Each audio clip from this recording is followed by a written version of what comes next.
Multivariate data analysis involves the simultaneous analysis of dash variables. Outlier detection is a technique used to identify dash observations in a dataset. Covariance is a measure of the dash between two variables.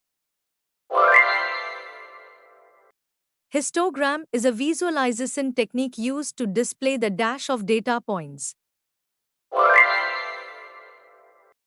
Regression analysis is used to model the relationship between a dependent variable and one or more dash variables.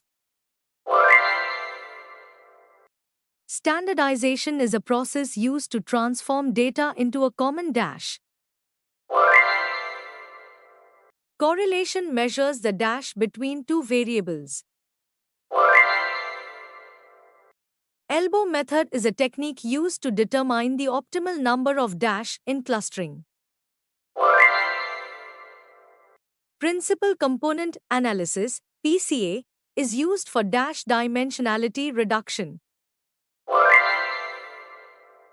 Univariate analysis focuses on exploring patterns within a single dash.